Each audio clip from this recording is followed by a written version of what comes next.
DGCA show causes Air India. Well, there is another shocker. A second urination horror now reported again on an Air India flight. It was a Paris-Delhi bound flight. A man urinates on a woman's blanket mid-air. He was apprehended but let off after a written apology. The Delhi police makes startling revelations in the hit-and-drag case. Cops identified two more accused in the case who weren't in the car but tried to shield accused. Cops claim accused were aware that there was a body being dragged under the car. Amit Shah makes the big Mandir declaration, says Ram Mandir in Ayodhya will be ready by January 1st, 2024. Accuses the Congress of dragging the issue for years now. The government stays all eco-tourism activities at sacred Jain religious site in Jharkhand after nationwide protests. Directs state government to immediately take all steps necessary to ensure the same. Ahead of Shah Rukh Khan's Pathan's release, fringe protests in Ahmedabad theatre warns against releasing of Shah Rukh Khan, Deepika Stara. Resort to vandalism.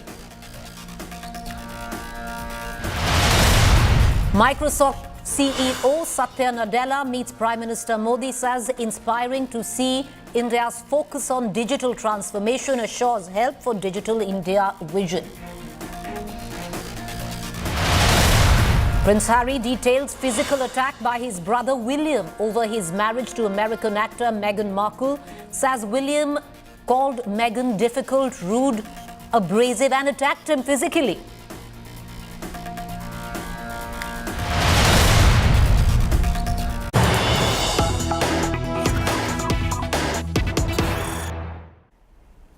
All right, viewers, the big update coming in on the Air India mid-air urination horror. Mumbai businessman Shankar Mishra is still absconding. There's a lookout notice now. The Delhi police has upped their game in their hunt. Sources tell India Today that the Delhi police has sought to issue a lookout circular against Shekhar Mishra, who urinated on a senior citizen, a lady on board the Air India's JFK Delhi flight on November 26th.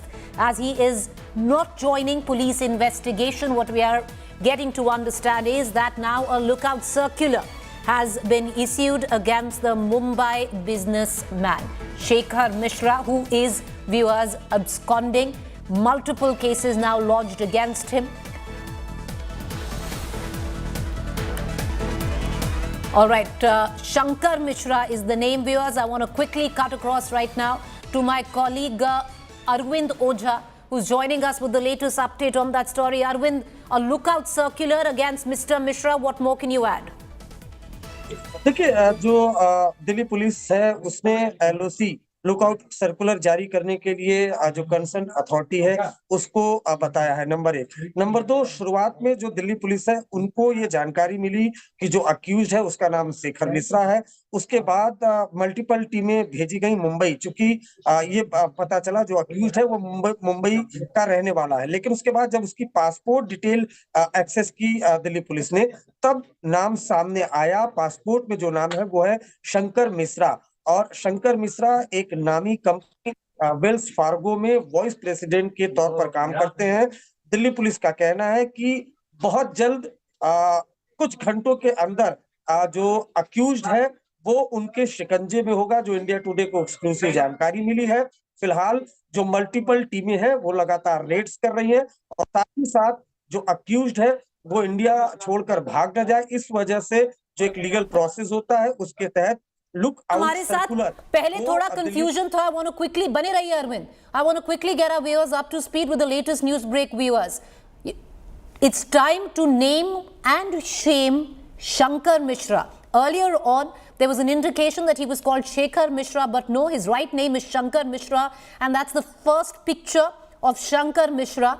He is a well-placed businessman, and he is the one who, in a highly inebriated condition, went and urinated on a senior citizen. She was 70 years old, viewers, and then begged her not to lodge a formal complaint. Of course, she has now lodged a formal complaint. This incident happened over a month ago, but what we can tell our viewers and reveal, and we're going to put that image out for our viewers, Shankar Mishra was the man on the JFK Delhi bound flight, and he was traveling in the business class category, and that's what he looks like. It is time, viewers, that one names and shames people like Shankar Mishra who did what he did. I want to cut across back to Arvind Oja. Arvind, जो photograph है शंकर मिश्रा की, पहले थोड़ा confusion था कि इनका नाम शेखर है कि शंकर, पर शंकर मिश्रा की जो फोटोग्राफ है वो अब हम दिखा रहे हैं जो हमारे व्यूअर्स हैं। जो दिल्ली पुलिस है अरविंद, वो अब एक लुकआउट सर्कुलर इशू किया है। क्या अभी अब्सकॉन्डिंग है शंकर मिश्रा, इन्वेस्टिगेशन नहीं ज्वाइन कर रहे हैं क्योंकि काफी सारे चार्जेस हैं उनके अगेंस्ट? जरा हमारे व्यूअर्स को बताइए कि दिल्ली पुलिस ने क्या क्या चार्जेस इन पे लगाए हैं।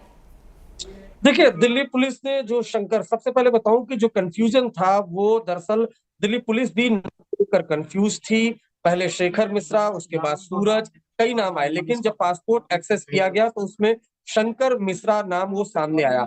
उसके अलावा जो फोन डिटेल्स दिल्ली पुलिस ने खंगाली तो दूसरी ये डिटेल्स मिली कि शंकर मिश्रा मुंबई का रहने वाला है। उसके बाद ये जानकारी मिली कि ये एक नामी कंपनी विल्स फार्गो में वॉइस प्रेसिडेंट के तौर पर काम करते हैं। मल्टीपल टीमें दिल्ली पुलिस ने बनाई और मुंबई जो टीम है वो भेजी गई। इंडिया टुडे को सोर्सेज ने बताया कि मुंबई में शंकर मिश्रा मौजूद नहीं है, किसी दूसरे सिटी में है, जिसके बाद वहां पर भी एक टीम भेजी गई है। साथ ही साथ इंडिया छोड़कर न भाग जाए, इस वजह से लुक आउट सर्कुलर वो जारी करने के लिए जो कंसर्न अथॉरिटी है उसको दिल्ली पुलिस ने लिखा है। इंडिया टुडे को जो सोर्सेस से जानकारी मिली है कि शंकर मिश्रा के बेहद करीब दिल्ली पुलिस की टीम पहुंच चुकी है, किसी भी वक्त उसे अरेस्ट किया जा सकता है। चार्जेस की बात की जाए तो आईपीसी 354 मोलेस्टेशन का केस, उसके अलावा 509, 510, 294 ये सब सेक्शंस लगे हुए हैं। जाहिर सी बात है ये ऐसे सेक्शन है जिसमें इजिली बेल नहीं मिलते हैं, लेकिन फिलहाल दिल्ली पुलिस की कोशिश ये है कि जो अक्यूज्ड है उसको जल्द से जल्द अरेस्ट किया जाए। इंडिया टुडे ने शंकर मिश्रा का जो फोटो है वो एक्सक्लूसिवली एक्सेस भी किया है, जो हम तस्वीर अपने व्यूअर्स को दिखा रहे हैं। इन पर आरोप है कि इन्होंने जो महिला पैसेंजर जिनकी उम्र 70 साल है उनके साथ मिसबिहेव किया, उसको लेकर ये लगातार इनकी तलाश की जा रही है। Once again, viewers, Arvind बने रहिए हमारे साथ. I'm going to get our viewers up to speed with the latest development that has just come in. The man you see, viewers, the picture that you see on your television screen, and it is time to name and shame the likes of Shankar Mishra. This man is Shankar Mishra. He is the same man who urinated on a senior citizen, 70-year-old. She was coming back in the business class on the flight from JFK to New Delhi, and that is when he, in a highly inebriated condition, urinated on her. She's written a full letter in which she's also disclosed how the Air India staff did not quite cooperate with her. It's shocking if you actually go into the details of that letter, where they even did not offer her a seat in the first class because that was the only seat available. There were no other seats in business class. Understandably, the seat that she was in had urine on it. She wanted to move her seat. The pilot refused to do that. But the focus right now, of course, is on the man that you see on your television screen. It is imperative, it is important to name and shame the likes of Shankar Mishra. He is the vice president of Wells and Fargo. That's a well-known company, viewers. And he was on board the business class sector on JFK to Delhi a month ago, where he, in a drunk completely inebriated condition, urinated on a senior citizen. He in effect did apologize once the effect of the alcohol weared out, but of course understandably the 70-year-old woman, completely traumatized, refused to even wanted to see him. The Air India crew, without the permission of the 17-year-old woman, made sure that this man was confronted with her, where he did in effect apologize. But having said that, that woman wants none of it. She wanted him arrested when the airplane landed. I just want to take you through once again to the details that are coming through. The man on your television screen, viewers, is Shankar Mishra. He's the vice president of a well-known company, Wells Fargo. Is he on the run is the big question, because now there is a lookout notice that has been issued by the Delhi police against him. Arvind Ojha, my colleague, who's been breaking the news first on the India Today network, is joining me. Arvind, क्या Delhi police कह रही है कि ये जो आदमी है शंकर मिश्रा ये कोऑपरेट नहीं कर रहा है? बिल्कुल, शुरुआत में दिल्ली पुलिस का यही कहना था, लेकिन जो सोर्सेस हैं उनका कहना है कि दिल्ली पुलिस को कुछ लीड्स मिली है और जल्द ही शंकर मिश्रा दिल्ली पुलिस के पास होगा। ये जो इंडिया टुडे के सोर्सेज ने बताया है हमें कि जल्द ही वो शंकर मिश्रा के बेहद करीब होंगे, क्योंकि पहले ये जानकारी मिली, ये लोकेशन मिली कि शंकर मिश्रा की लोकेशन मुंबई में है, वहां पर टीम भेजी गई, वहां पर शंकर मिश्रा नहीं मिला। उसके बाद अब टीम लगी हुई है और खुद दिल्ली पुलिस के टॉप ऑफिशियल ने इंडिया टुडे को बताया है कि बहुत जल्द वो शंकर मिश्रा को पकड़ लेंगे और उसके लिए उनकी टीम लगातार लगी हुई है। पहले नाम को भी लेकर कंफ्यूजन था, अब उनके पास काफी कुछ क्लियरिटी आ चुकी है। अक्यूज का पासपोर्ट भी दिल्ली पुलिस के पास आ चुका है। दिल्ली पुलिस को ये डर था कि जो अक्यूज है वो इंडिया छोड़कर भाग ना जाए, और ये एक लीगल प्रोसेस भी होता है, इस वजह से अक्यूज्ड अभी किधर है? क्या ये मुंबई में है? क्योंकि जो काफी सारी टीम दिल्ली पुलिस की वहां पे गई थी, there were multiple teams that were sent to Bombay. नहीं, मुंबई का जरूर रहने वाला है, लेकिन जब दिल्ली पुलिस की टीम मुंबई पहुंची तो दिल्ली पुलिस के सोर्सेज ने इंडिया टुडे को ये बताया कि जो अक्यूज्ड वो मुंबई में नहीं मिला, वो किसी दूसरे सिटी में है। All right, we seem to have lost my colleague, the video connect of my colleague Arvind. We're going to try and re-establish that, but viewers, you know, it is time, and I'm sorry to say that this man in question with what he's done is now on the run. Shankar Mishra. He goes by the name of Shankar Mishra. He is the vice president of a well-placed firm, Wells and Fargo. He was on the same sector on which was traveling a 70-year-old elderly senior citizen, and in a highly drunk condition, in an inebriated state, Shankar Mishra went and urinated on that woman. One can only imagine the extent of inebriation where it comes down to Shankar Mishra. He's on the run. He's not cooperating is what we're getting to understand, but is an arrest imminent? Yes. And what would be the fallout of that arrest? Arvind, आप कह रहे हैं कि जो Delhi police है, that the team of the Delhi police has reached quite close. They could make an arrest very soon. Shankar Mishra बहुत जल्द arrest हो सकते हैं अरविंद। पर जो सवाल मैं आपसे करूंगी अरविंद, जो चार्जेस इन पे लगे हैं, क्या ये सारे बेलेबल ऑफेंसेस हैं? थोड़ा इन पे ज्ञान दीजिए। नहीं, बिल्कुल बेलेबल नहीं है। मोलेस्टेशन के चार्जेस लगे हैं, उसके अलावा 294, उसके अलावा 509, 5010 बिल्कुल बेलेबल ऑफेंस नहीं है। जो अगर अक्यूज अरेस्ट हो सकता है, अरेस्ट होगा तो उसको जेल जाना पड़ेगा। फिलहाल तो इंटरोगेशन की जाएगी, और बिल्कुल दिल्ली पुलिस के सोर्सेज ने बताया है कि अब बहुत करीब है दिल्ली पुलिस की टीम, और मोस्ट प्रोबेबली आज रात तक या कल सुबह तक जो शंकर मिश्रा जो अक्यूज्ड है वो दिल्ली पुलिस के पास होगा, ऐसा सोर्सेज ने इंडिया टुडे को बताया है। पहले लोकेशन मुंबई में मिली थी, लेकिन अक्यूज्ड मुंबई में नहीं मिला। उसके बाद दिल्ली पुलिस की अलग अलग टीमें वो डिफरेंट सिटीज में भेजी गई हैं। जो एग्जैक्ट लोकेशन है वो सोर्सेज ने हमें बताया नहीं है। उनका कहना है कि अक्यूज्ड अगर भाग भी सकता है, लेकिन बहुत मोस्ट जो पॉसिबल है कि आज लेट नाइट या फिर कल सुबह तक जो शंकर मिश्रा अक्यूज्ड है वो दिल्ली पुलिस के शिकंजे में होगा। एक सवाल और करूंगी अरविंद, एक दूसरी फ्लाइट है जो 10 दिन बाद ये जो इंसिडेंट हुआ था, after this incident there was another flight, Paris Delhi bound flight थी वो अरविंद। उस फ्लाइट पे एक सिमिलर इंसिडेंट हुआ था, उसकी अभी तक डिटेल सामने नहीं आई है। जी बिल्कुल, देखिए दिल्ली पुलिस से हमने इस पर सवाल किया था। दिल्ली पुलिस का कहना है कि उनके पास किसी तरह की इस मामले में कोई कंप्लेंट फिलहाल नहीं को मिली है। जो जानकारी है वो एयरपोर्ट अथॉरिटी और सीआईएसएफ को हो। हालांकि सोर्सेज ने कंफर्म किया इस तरह का इंसिडेंट हुआ था, लेकिन जो कंप्लेनेंट है और जो जिन पर आरोप लगा था उनके बीच कॉम्प्रोमाइज हो गया था। लेकिन इस तरह के इंसिडेंट लगातार रिपोर्ट हो रहे हैं। इस मामले की अगर बात की जाए, जिस मामले में शंकर मिश्रा अक्यूज्ड है, बकायदा उसकी एफआईआर हो चुकी है, चूंकि विक्टिम ने बकायदा कंप्लेन की थी, जिसके बाद दिल्ली पुलिस ने एफआईआर रजिस्टर किया और अब अक्यूज्ड को अरेस्ट करने की कोशिश दिल्ली पुलिस कर रही है। बहुत शुक्रिया आप हमसे जुड़े Arvind. Thank you there Arvind for joining us with the latest details. Viewers, that's the face Shankar Mishra it is time to name and shame the likes of Mr. Mishra. Vice President of Wells and Fargo was so inebriated, so drunk, that he ended up urinating on a senior citizen, 70-year-old woman who was traveling on the same sector in the same class as him, which was business class. In all probabilities, what the indications seem to suggest, Shankar Mishra would be arrested by the Delhi police shortly. Trust India Today to get you the latest developments on that.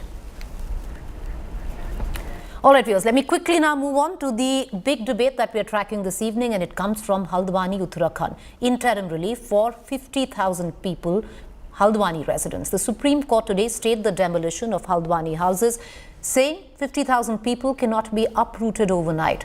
The top court also issued a notice to the Uttarakhand government and the railways for staying the forced evacuation. Here's more.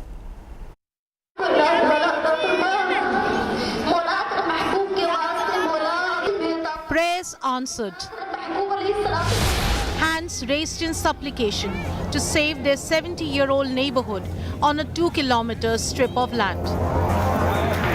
The stretch, housing 50,000 residents, faced mass eviction and demolition drives over a state high court order to railway authorities to clear it of unauthorized occupation.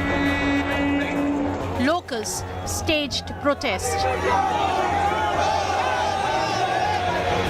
Petitioners moved the Supreme Court against the Uttarakhand High Court order in December.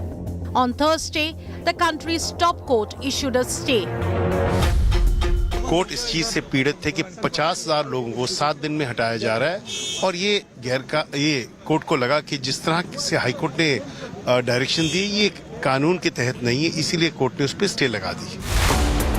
The Supreme Court ruled that there cannot be uprooting of 50,000 people in 7 days, as directed by the High Court earlier. The justices, while issuing temporary relief to the Haldwani residents, underscored the need to find a practical solution to the issue. ये कहा कि आप इस पूरे मामले को गौर से देखकर और इसका कोई रास्ता निकालिए, कुछ हल निकालिए, इसका समाधान निकालिए. हम ये नहीं चाहते हैं कि पहले ये नीचे जाए, फिर ऊपर आए, फिर नीचे जाए, ये कोर्ट में ही घूमता रहे. हम चाहते हैं कि रेलवे का भी काम हो जाए अगर रेलवे को जगह की जरूरत है. Out in the cold to protest the demolition orders, the residents welcomed the Supreme Court's stay.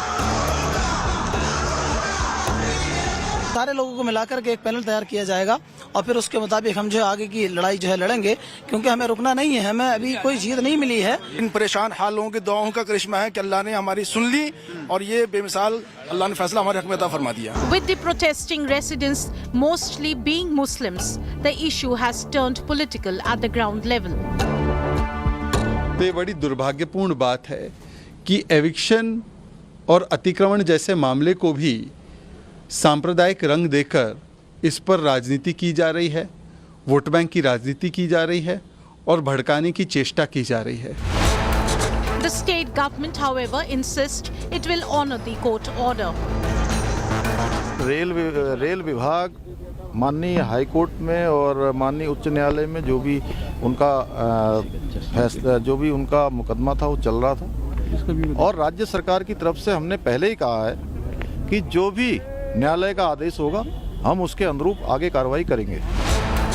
But the legal battle continues. The matter is scheduled for next Supreme Court hearing on February the 7th. Celebrations have broken out in Uttarakhand, but after the Supreme Court's order, work cut out for the railways and the state government to not only demarcate what land belongs to whom, but also ensure that a rehabilitation policy is created as soon as possible. In New Delhi, this is Anisha Mathur with Amit Bhardwaj and Ankit Sharma in Haldwani for India Today.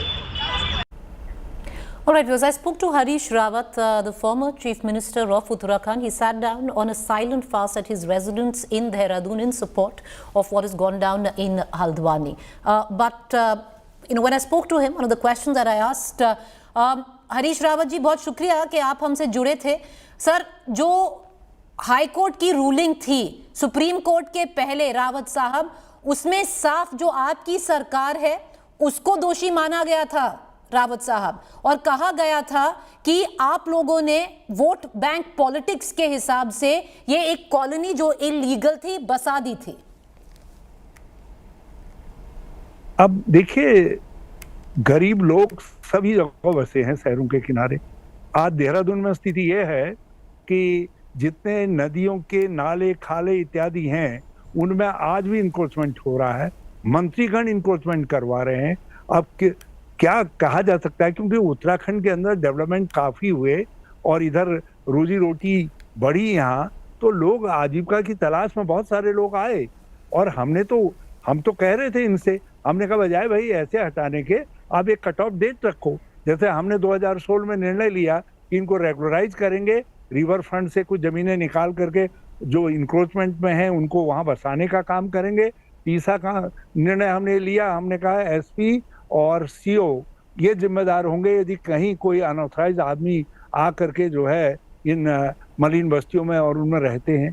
तो ऐसा नहीं है, अब government को सबको निर्णय लेने पड़ते हैं और इधर 5-6 सालों के अंदर इन्होंने कोई निर्णय तो लिया नहीं और अचानक हाईकोर्ट के सामने जो तथ्य था रखा नहीं, क्योंकि सारी की सारी जमीन जो है वो रेलवे की जमीन नहीं है, वो राज्य सरकार की जमीन है और जिसको एक राज्य सरकार ने, इलेक्टेड गवर्नमेंट ने जिसको रेगुलराइज करने का फैसला लिया है, आपने उसको बदलने के लिए, अंडू करने के लिए वही प्रोसेस अपनानी चाहिए थी, वो आपने अपनाई नहीं। लेकिन आपने सिंपली हाईकोर्ट को फैक्ट्स न दे करके इस तरीके का जो है एक जजमेंट सिक्योर कर लिया वहां से। तो ये पॉलिटिक्स इसमें यदि कोई कर रहा था तो पॉलिटिक्स वो लोग कर रहे थे जिन्होंने हाईकोर्ट के सामने फुल फैक्ट्स नहीं रखे, ट्विस्टेड फैक्ट्स रखे, गलत तरीके से फैक्ट्स रखे। रावत साहब, आप कह रहे हैं कि जो हाई कोर्ट के सामने सही फैक्ट्स नहीं रखे। चलिए, अगर हम मान भी लें कि सारी जमीन रेलवे की नहीं थी, थोड़ी जमीन सरकार की थी, आपने एक उस पे आगे काम भी शुरू किया था कि वो जमीन रेगुलराइज हो जाए। इस सरकार, जो भाजपा की सरकार है, उन्होंने नहीं किया, पर रेलवे की भी काफी सारी जमीन थी। ये भी आप मानेंगे कि आप ही की सरकार ने, जब कांग्रेस की सरकार थी, ये जमीन पर जो रेलवे की भी थी, चलिए आपकी जो सरकार की जमीन थी तो थी, पर ज्यादातर जमीन रेलवे की भी थी, उस पे आपने इलीगली लोग बसाए थे। पर अब उसका जवाब जो आपने दिया है रावत साहब, पर अगर आप अब उस नजरिए से देखें तो अब कोर्ट पूछ रही है कि एक प्रैक्टिकल सोल्यूशन पे रीच होना चाहिए। अब वो प्रैक्टिकल सोल्यूशन क्या होगा आपके नजरिए से? मैं यही माननीय चीफ मिनिस्टर से अनुरोध कर रहा था। कल मैंने अपने घर पर उपवास रखा था, मैंने उनसे कहा था कि ये मानवीय समस्या है, हमारे उत्तराखंड का मानवीय चेहरा बना रहे, बचा रहे, कि हम अपने नागरिकों के प्रति संवेदनशील हैं। आप सुप्रीम कोर्ट से कहिए कि आपको अवसर दें और आप इसका सॉल्यूशन निकालिए। रेलवे को भी बुलाइए, म्यूनिसिपैलिटी को भी बुलाइए, जो लोग वहाँ बसे हुए हैं उनके प्रतिनिधियों को भी बुलाइए और बैठ करके बातचीत करके कोई सॉल्यूशन निकाल लेते हैं। जैसे 2016 में हमने सॉल्यूशन निकाला, हमारी गवर्नमेंट ने, आप उसी के चारों तरफ कोई सॉल्यूशन निकाल सकते हैं। और वहाँ रिवर फ्रंट बना करके गौला के अंदर बहुत सारी जमीन जो है रिक्लेम की जा सकती है, निकाली जा सकती है। और जो लोग रेलवे के उसमें हैं, क्योंकि रेलवे को भी डेवलपमेंट के लिए जमीन चाहिए, वो वहाँ बसाए जा सकते हैं और बिल्कुल लगी हुई जमीनें हैं और कोई कहीं किसी नए एरिया में आपको जाने की भी जरूरत नहीं है। रावत साहब, बहुत शुक्रिया। आप कह रहे हैं ये पॉलिटिकल मामला नहीं है, पर बहुत कहेंगे डीपली पॉलिटिकल मामला है। जो ये पूरा जो एरिया बसाया गया, आपकी सरकार ने बसाया गया, आप कह रहे हैं आप रेगुलराइज करेंगे। अगर पिछले चुनाव देखा जाए तो पूरे उत्तराखंड में एक एरिया था जिसमें कांग्रेस ने जीता। वोट बैंक पॉलिटिक्स भी इसको कह सकते हैं दोनों तरफ से, कि अभी बीजेपी ऑफसेट करना चाह रही है, पर पॉलिटिकल तो है, अगर आप माने ना माने। बहुत शुक्रिया कि आप हमसे जुड़े। Viewers, I want to now connect to my colleague Amit Bhardwaj, who has with him Abdul Mateen Siddiqui, resident and petitioner in the Haldwani case. Amit Bhardwaj joins me live with him. Amit, clearly an interim sense of relief where the residents and the petitioners are concerned?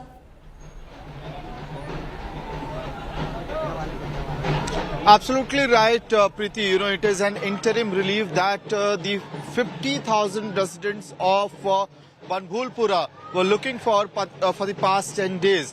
And I was here, I've been here for the past 3 days, and until today when the Supreme Court order had come, you know, there was a sense of fear anger and confusion. They were not sure as to what will happen to their future. In fact, Preeti, if you allow me, I'll also chip in Mr. Abdul Mateen Siddiqui, who is not only one of the person who had received the eviction notice because apparently this house, as per the Uttarakhand High Court order, is also an encroachment.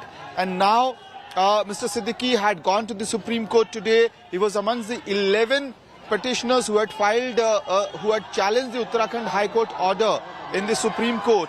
And decision, as of now, is somehow in a way in their favor. Sir, आप लोगों का जो argument रहा supreme court में आज, क्या था, किस बेसिस पे आपने चैलेंज किया उत्तराखंड हाई कोर्ट के ऑर्डर को? देखिए, हम लोगों ने सीधा सीधा कहा कि जो हाई कोर्ट का आदेश है, बिल्कुल उससे सुप्रीम कोर्ट ने संज्ञान में लिया। हमारे जो एडवोकेट्स थे, कॉलिन गोंजाल्विस, प्रशांत भूषण, सिद्धार्थ लूथरा जी, पीयूष गर्ग और तमाम ऐसे वकील थे, सलमान खुर्शीद साहब भी थे।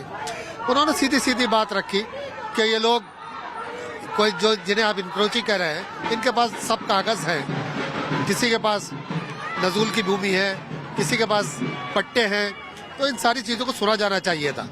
और कोर्ट ने बहुत इत्मीनान से सारी बातें सुनी। रेलवे ने जितनी बातें रखी, उन्होंने बार बार इस बात का जिक्र किया कि आप एक हफ्ते का नोटिस देकर पैरामिलिट्री फोर्स लगाकर और ये तमाम फोर्सेज लगाकर किसी को नहीं हटा सकते। कोर्ट ने सीधा सीधा कहा कि आप लोग पहले लोगों को सुनिए, उसके अलावा जिनको आप मानते हैं कि रेलवे की जमीन पर इंक्रोचमेंट है, अगर है ऐसा तो उन लोगों को भी पहले रिहेबिलिट करें और उसके बाद उन्हें हटाएं। तो हमें एक तरह से आप लोगों की आर्गुमेंट्स को ही जस्टिस कॉल ने उठाया कि एक हफ्ते की बात और पैरामिलिट्री फोर्सेस के इस्तेमाल का, डिमार्केशन का। लेकिन कोर्ट ने ये भी बात जरूर कही कि जब रेलवे ने कहा कि हम डेवलपमेंट करना चाहते हैं, हम वहां पे काठगोदाम स्टेशन का एक्सपेंशन करना चाहते हैं, 3 लेन्स ले जाना चाहते हैं, हम रेलवे की लाइन ले जाना चाहते हैं, तो कोर्ट ने उस बात को भी रिजेक्ट नहीं किया, उसको भी एक्सेप्ट किया एक तरह से। नहीं, बिल्कुल कोर्ट ने कहा है कि अभी तो स्टेटस को है एक बार कि कोई नया कंस्ट्रक्शन नहीं करेगा। इसमें कोर्ट ने सीधे डायरेक्शन दी है कि कोई नया कंस्ट्रक्शन अभी इसमें नहीं होगा, जो स्टेटस को है जैसा है अभी ऐसा ही रहेगा। लेकिन आगे उन्होंने उसके लिए वही कहा कि आपकी जो प्लानिंग है, जितनी जमीन जो हम लोग चाह रहे थे, बार बार हम रेलवे से भी कह रहे थे, सरकार से भी कह रहे थे, यही चाहते थे कि जितनी रिक्वायरमेंट है आप अपना प्लान लाइए, रिक्वायरमेंट लाइए अपनी कि हम इतनी जमीन चाहिए और उन्हें रिहेबिलिट कीजिए जिन लोगों को आपको हटाना पड़े।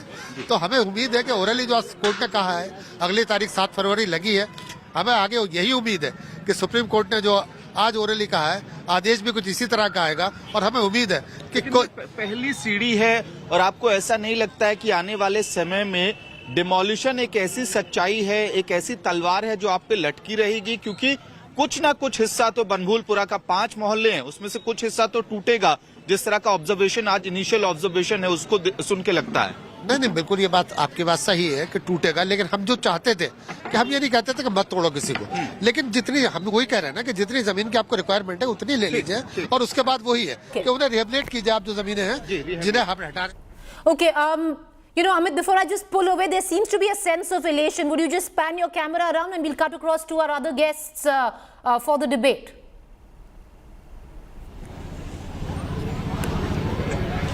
Absolutely, Preeti. You know, even in the evening, there are people who have assembled in big numbers and they're celebrating. Dhol and nagadas are being played in the lanes of Banbulpura, and constantly there's a sense of relief as well as celebration.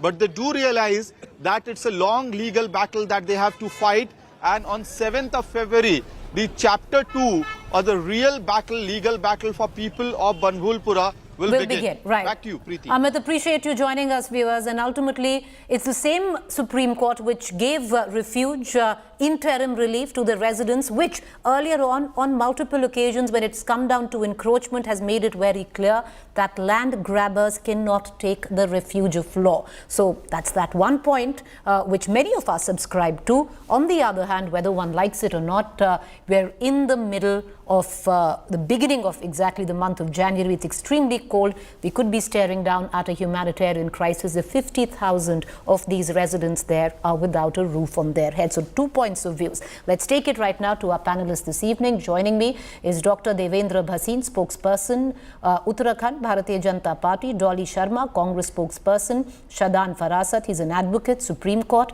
Amitabh Sinha, advocate, Supreme Court as well. I want to cut across to the Congress spokesperson first.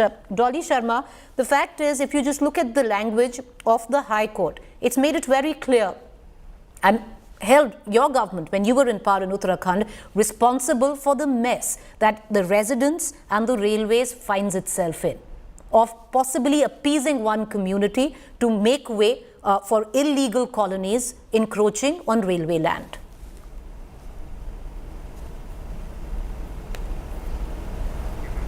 Dolly Sharma, आप mute पर हैं. You're on mute. Can you hear me, ma'am? I can hear you. Go ahead, ma'am. Yeah, good evening. Yeah, I'm saying that this is the half truth, and I would like to say that very importantly, no matter how fast a lie runs, the truth will someday overtake it. And now, as the Supreme Court said, you can't uproot 50,000 people overnight. This is not me saying this, Congress saying this. This is the Supreme Court of India, Honorable Supreme Court of India. What the Supreme Court has said, we've detailed. I want to ask you on what the High Court said and tell me what's the truth in that. When the High Court says that it was the Congress which held your government in power responsible for actually creating an illegal colony based on the tenets of appeasement to a certain community. These are the words of the High Court. Madam, this is the half-truth shown by the BJP. The lies that BJP gave in front of the entire country are exposed now. I was in one of the channels in the evening on Aaj Tak only. There was this video shared by your journalist only, wherein people were showing the papers, the registries, how the schools were made. True. How the parks were created, how the dharamshalas That's were irrelevant, created. ma'am, but where does it take away your own role from creating what there is right now? Ma'am, BJP was in power from so long. Now they want to create such demographics that their leaders openly in the media said. Clearly they quoted. And now they want to lie again and again. Don't you think they're not with the people of the country? One second, Dolly Sharma, I want to go across to the BJP spokesperson, but I will ask you the same question again. How does it absolve? Okay, ma'am, 1 second, hold on. What the Supreme Court said, what the papers that there are, what is in the case of the government itself encroaching on government land, railway land is separate. How does that absolve the Congress? Ma'am, hear me out. Ms. Sharma, how does that absolve the Congress for creating this mess in which the residents, 50,000 of them, find themselves in? These are all lies that BJP is continuously saying. They were in power for so long. High Court said it, ma'am, not the BJP. Ma'am, again I'm saying this is the half-truth that they've presented in front of the High Court. Okay, I want to go across to Mr. Bhasin, Dr. Devendra Bhasin, who's joining us, spokesperson, Bharatiya Janata Party. Mr. Bhasin, what prima facie it looks like is a deeply political situation. This particular area, with the number of people that reside here, Haldwani in question was won by the Congress by a sizable margin. And this is clearly a Congress vote bank which you want to destabilize. First, it has been created by Congress. Because when Congress was in power in Uttarakhand, and before that in Uttar Pradesh, and in center also, they brought people from outside Uttarakhand. These people, majority of them are not from Uttarakhand, they are from outside, nothing doing. And the entire so you do agree you're targeting a people and you're not going by the policies. Is that what you agree on, sir? Number one. Number two. So you are targeting a people, Mr. Bhasin? No. What I'm trying to say that the first has been created by the Congress, number one. The people were brought for their own political ends, Congress leaders, number two. Number three, the entire issue was legal issue. The occupancy, whether it is legal or illegal. But now Congress is trying to criminalize it on Hindu-Muslim basis. When evacuation took place in Bihar, in Rajasthan, in Jharkhand, in Maharashtra and other states, Congress leaders, they never raised their voice But in Uttarakhand, because government is of BJP, they are trying to communalize the issue and defame Bharatiya Janata Party, number one. Number two, that in 2013, one Mr. Joshi, he filed a PIL in Honorable High Court, Nainital, Uttarakhand. And in that PIL, finally, High Court ruled that the 29 acres of the land belongs to railways. There, Congress leaders, they tried to manipulate that this land is of the state government. But they were not in a position to prove that one. And finally, what happened, that court ordered that the land should be evacuated within 7 days. And the state government was not party at this time. And the state government was acting on the instructions of the High Court. And now, when Supreme Court has taken another decision, our Chief Minister has clarified that we are abide by the orders of Honorable Supreme Court.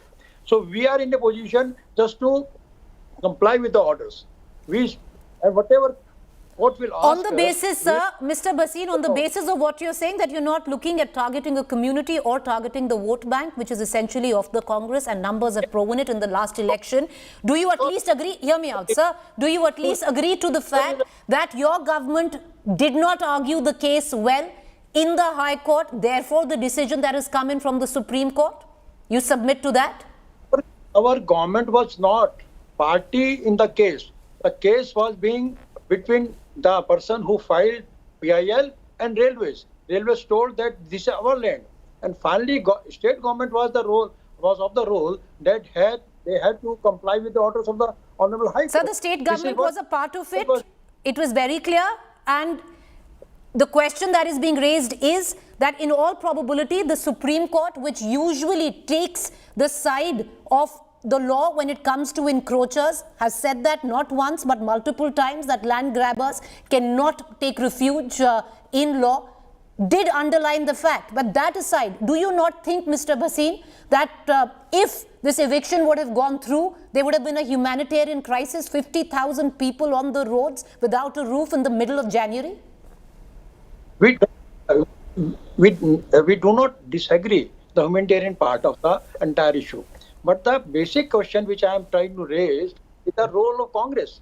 We are looking for the people, we are abiding the orders of the High Court and Supreme Court now at present level, and we will submit our plan for the rehabilitation. But what Congress is doing, when they were in power, they did nothing for these people. They did nothing. Now they are coming just to raise the this issue and to communalize the entire issue. When there was and you are not communalizing the entire issue, sir, because by drawing parallels to Shaheen Bagh, you are not communalizing the issue. It's not you. We are not communalizing issue. Has your party not raised similarities and said this is another Shaheen Bagh? You have said it. It's come from your party. Now we are going to submit our plan before the Honorable Supreme Court when the notice is received by us. Because the court is going to ask us to submit the plan for the rehabilitation. We will do that one. As far as the encroachment is concerned, Congress on one hand, they bring people and do nothing for them. Sir, it's not about the Congress. No, it's entirely not just about the Congress. But having said that, it's as much about you as it is about the Congress. Shadan Farasat, Advocate, Supreme Court, is also with us. Mr. Farasat, now the court has said a practical solution needs to be found. In your eyes, what is that practical solution? Just before I answer that question, I think the High Court order actually I found a little surprising.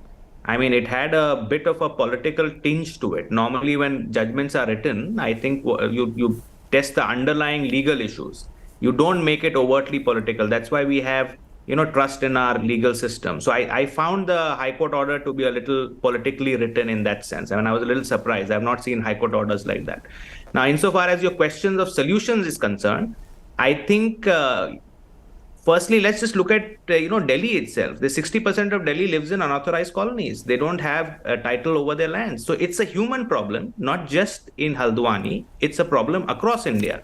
It's a problem, I would say, of crores of people in India. How many of us, except the upper middle class and middle class, actually have land title? Almost nobody, except maybe rural areas. So in urban India, it's a serious problem. And therefore, the way to do it is that you regularize these colonies, you provide facilities, you provide water supply, you provide electricity, because at the end of the day, they are citizens in the country. You can't say this country is only for 300 million middle class who have title over their land and over their property. It's not. Everybody is a voting member of the public.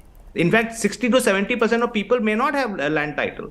So we have to regularize, create this thing. And if there are developmental requirements, genuine developmental requirements from the railways, those can also be taken into account. To the extent land is needed for them, you give the land, you rehabilitate those people to some other portions, provide them land.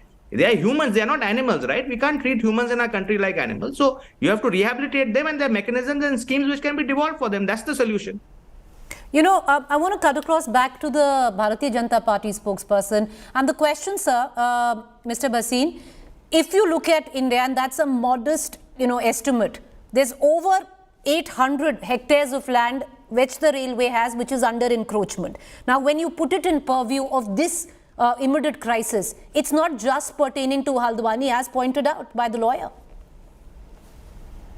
In Haldwani, it has 29 acres of land which has been encroached. And in case we recognize all the residents who are living there, it means that you will set a precedence. You simply go somewhere and encroach the land and then get it regularized, and development work will be hindered. So this is not the simple case. Sir, there are multiple cases. Like I pointed out, Dr. Bhasin, 800 hectares of railway land across India has been encroached upon, sir. So there are multiple Haldwanis that are playing out across the country. Hello? Go ahead, Dr. Bhasin. Yes, what I was saying that we are interested in the rehabilitation, but at least we should not speak the language that the encroachment should be regularized. Tomorrow, if railway wants to extend its development programs, so in case of encroachments, how will they do? So are we going to support all encroachments, illegal occupants? Are we going to be a nation of encroachments? Development work is, we will put aside. All we are going to criminalize the issues just for the vote bank. This is not so simple. So we have to go in details. Our government has said we will follow the instructions of the Supreme Court, and we will submit our plan to the Supreme Court. Okay. I want to go back to Mr. Farasad. Mr. Farasad, as you might have found the High Court order a little peculiar, a lot of people have also raised questions and found the Supreme Court order also a little peculiar, because understandably the kind of stand that the Supreme Court has taken in the past when it has come down to encroachments. And an example, and possibly it's been done, this time around, keeping the humanitarian crisis in mind of so many people out on the roads in the middle of January is inhuman. But I was looking through some figures. June 7th, 2021, the Supreme Court ordered the Faridabad Municipal Corporation to entirely lift a town away where the Aravali forest land of encroachment was concerned. And they were given just a 6-week notice. So see, normally in cases of green cover and forest land, I think you will find our court's jurisprudence a little more aggressive than on other kinds of things, right? Like if there is other kinds of encroachment and this colony has been around for, decades together. It's not as if it is, yesterday's thing. If there are fresh encroachments on public land which is utilized, a court will obviously take a very different approach. They will say, no, we are not going to permit this and we are not going to allow this. But if there's an established colony for decades together, families and generations have grown, of course, a judicial forum is going to take a very different view of that. So I don't think there is any contradiction. And obviously, in cases of forest land, not just Supreme Court, even High Courts, Delhi High Court, in cases of forest land, they are much more stricter because anyways, we don't have much green cover left. So I think there are different kinds of priorities and the courts are very conscious of that when taking different views. All right, I want to just take final comments by both the Congress spokesperson and the BJP spokesperson. Dr. Bhasin, I'll come back right to you because the question also stems from the fact that once again has been raised by the petitioners and the residents. Some of them have valid papers. That aside, it's also the land on which there is a government school, there's a government dispensary, there is sewage. Many people would come out and give you bona fide electricity bills. So how do you change all of that and just blame the 50,000 residents? What was going on till now? Now the entire issue is before the Honorable Supreme Court. And our Chief Minister again clarified that whatever Supreme Court High Court rules give direction, we will follow, we will comply. All right, okay, they seem to be, okay, I want to cut across to Dolly Sharma. Dolly Sharma, 2016, the same Supreme Court that you're quoting today had said that all encroachers should be brought under the Railway Public Premises Act 1971. 2016 was this order, and the government should ensure that encroachments are removed. You were in government in Uttarakhand at that time. What is it that you did? Madam, as I told earlier, there have been many thousands of families who were living before the independence. And also, I would like to say here that the lies of the BJP are exposed. And also, as the BJP spokesperson said, but I would like to tell him that this is Dev Bhumi, and people of Banbhulpura matters to us the most. More than anything else, people of Banbhulpura, Haldwani matters to us the most. All right, okay, but many would read that matter to us the most because it's a Congress vote bank, possibly the reason why Dr. Bhasin is smiling. But having said that, deeply entrenched in politics, the story is just not about a humanitarian crisis, but viewers, one has to look at the possible humanitarian crisis that could have unfolded. 50,000 residents would have been out on the streets without a roof on their heads. It's a dichotomy there because most of us who are watching this debate, most of us who are reading on this particular story would be split because many of us do also believe they're encroachers. They've grabbed land, and even the Supreme Court has said that land grabbers cannot take the refuge of the law. But multiple ways to look at it. Are they the only ones grabbing lands? What about posh colonies that most of us live in? Not just that, the railway land in itself, 800 hectares of it is encroached across the country. This is just 29 hectares of that. With that, I thank all our panelists. Quickly moving on and staying with news when it comes down to Uttarakhand, residents' fears of Joshimath immensely alarmed as huge cracks have now appeared in the houses of the areas through which underground water is slipping in. As a mark of protest against the government for negligence of land subsidence due to earthquake, hundreds took to the streets. Here's more.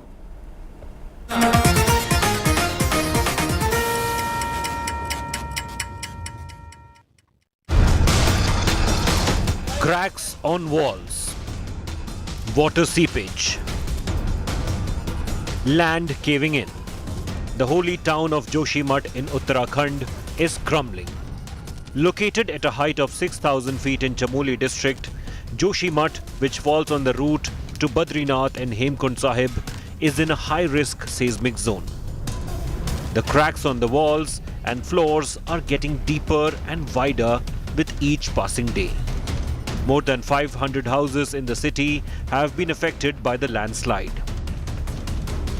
हम यहाँ से चल करके देहरादून गए हैं मुख्यमंत्री के पास। मुख्यमंत्री सुनने को तैयार नहीं है। 40 सेकंड उन्होंने मेरी बात नहीं सुनी, बैठने के लिए नहीं कहा लोगों को। और जब विधायक बद्रीनाथ ने कहा कि क्या हम चले जाएं, तो उन्होंने कहा चले जाइए, टका सा जवाब दे दिया। विगत 1.5 साल से हम लगातार पत्रचार व्यवहार कर रहे हैं, समय समय पर इनको जागृत कर रहे हैं कि यहाँ की शुद्ध है और जो पानी आ रहा है, जो इतनी क्रैकिंग घरों में पड़ गई है, ये जोशीमठ डुबाने का पूरा कोशिश प्रशासन शासन द्वारा किया जा रहा है, जो कि यहाँ की जनता की शुद्ध नहीं ले रहे हैं। Over 30 families have been evacuated to safer locations. Hundreds of residents are on the streets demanding government help as land erosion threatens their homes. Their call for a bandh has left tourists stranded. Residents held a torchlight procession against the government's blind eye to land subsidence due to earthquakes. Joshimath में एक बड़ा मसाल जुलूस निकाला जा रहा है। जोशीमठ लगातार धंसता जा रहा है और आज पूरी जोशीमठ की जनता शाम के समय पे सड़कों पे उतरकर मसाल जुलूस निकाल रही है। मसाल जुलूस के माध्यम से एक संदेश देने की कोशिश की जा रही है कि जोशीमठ को बचाया जाए। Uttarakhand Chief Minister Pushkar Singh Dhami has assured necessary steps would be taken. जो भी सर्वेक्षण की रिपोर्ट आई है उसके आधार पर हम आगे काम कर रहे हैं। अभी हमने इसके लिए एक समीक्षा बैठक भी कर ली है। आपदा प्रबंधन विभाग को पूरी तरह से अलर्ट कर दिया है, जिलाधिकारी को। जो भी वहां पर जिस प्रकार के भी प्रबंध करने होंगे, विस्थापन की जो कार्रवाई करनी होगी, जो ट्रीटमेंट करना होगा, वो सभी कार्रवाई कर रहे हैं। People of Joshimath are in despair. Their livelihoods and life savings are at stake as the town one of the most important pilgrimage sites in the country, is left on shaky grounds. Bureau Report, India Today. Land subsidence, cracks in houses, water oozing out of the cracks. Is this the sign of some impending disaster of sorts? Bikrant Tiwari, CEO, growtrees.com, and Dr. Kali Chand Sen, Director, Wadia Institute of Himalayan Geology, join us. Dr. Wadia, I'll pose that question to you. With what you are seeing in terms of the land subsidence, in terms of the cracks that are coming through, clearly the residents extremely alarmed. What is it the sign of? Hello. Can you hear me, Dr. Wadia? Can you hear me, Dr. Sen? Can you hear me, Dr. Sen? Yes, I can hear you. Go ahead, Dr. Sen. My question, sir, with what we are witnessing right now in Joshimath, is it the sign of a possible impending disaster? Because that is what the residents fear. Yes, what we have been observing, maybe this is a precursor of some sort of landslide into that region. And for that, we need to comprehend what are the main causes behind this and what are the remedial measures we can provide so that before that hazard takes place, we can take some sort of precautionary measures. So you are raising a red flag, Dr. Sen? Yeah, because what we have been observing that cracks are enhancing and subsidence is also taking place, and satellite images into this region have shown that some of the rivers down the Joshimath area are expanding their channels in an attempt to drain down the entire slope. So we do not know when exactly that particular incident in terms of landslide takes place, but we are seeing that something in future will take place. Bikrant Tiwari, I try not to be, we as a channel try not to be alarmist about situations, but there is a sense of deep alarm that even Dr. Sen is raising here. We can see it mirrored by the residents of Joshimath, who many are actively by the local authorities being asked to flee Joshimath, some of them rehabilitated. But what is it? This clearly seems that their fears are not unfounded. Actually, Hello. Can you hear me, Mr. Tiwari? If you can shut off the volume, you'll be able to hear us, sir. Go ahead. I can hear you now properly. So the question is the kind of alarm that Dr. Sen is raising. We don't want to be alarmist, but it is being mirrored by the residents of Joshimath. How do you read the current context of what Joshimath is witnessing right now? See, currently, if you see there are, experts from IIT Roorkee and others are conducting their studies on the current situation and reason behind that. But we must also acknowledge that a similar inspection has also been done in the past, and that suggested that several pockets of Joshimath are sinking due to man-made and natural factors. And if we also focus on man-made, we just take, say, example, man-made issues, then Joshimath's attraction for pilgrims and tourists has led to the city expanding exponentially over the years, leading to the constructions of buildings, roadways, and other infrastructural developments like tunnel, which has not been done as per the Mishra Commission's report. And if you just see that, even in Mishra Commission's report, it talks about very clearly 3 points, and that is not now, in 1976. And okay, we seem to have a problem with your link. I want to cut across back to Dr. Sen. Dr. Sen, so I would think it's correct then to actually subscribe to the views of the local residents, because they are raising the red flag that this is impending doom. And with what you are stating, with what we are now putting together, Joshimath is actually sitting on a powder keg. You see that, as Dr. Tiwari has rightly pointed out, this Joshimath is developed over a past landslide region, over a debris covered regions, and that has been reported in 1976. Even if we look into one of the Himalayan gazetteer by Atkins in 1886, where it has been reported that Joshimath is on the dilapidated conditions of some of the temples. Okay. So we can understand that because it is also into the tectonically active zone. I'll just quickly ask the both of you, I'm running out of time, how responsible are the various hydroelectric project tunnels? There is one right now in Joshimath which is actively being developed. Then there is the entire rail project. Are any of these responsible for what we are witnessing? Of course, you can't deny this because, and especially, if you just go through the Mishra Committee's 3 main points, the first point itself says that further construction in the area should be made only after examining the stability of the site, and restrictions should be placed on excavation on slopes. Okay. And then another part, which is my favorite point, that is, it has mentioned that no boulders should be removed either by digging or blasting, and no tree should be cut. I repeat, no tree should be cut on the landslide zone. Extensive plantation work was recommended between, Marwari and Joshimath. Right.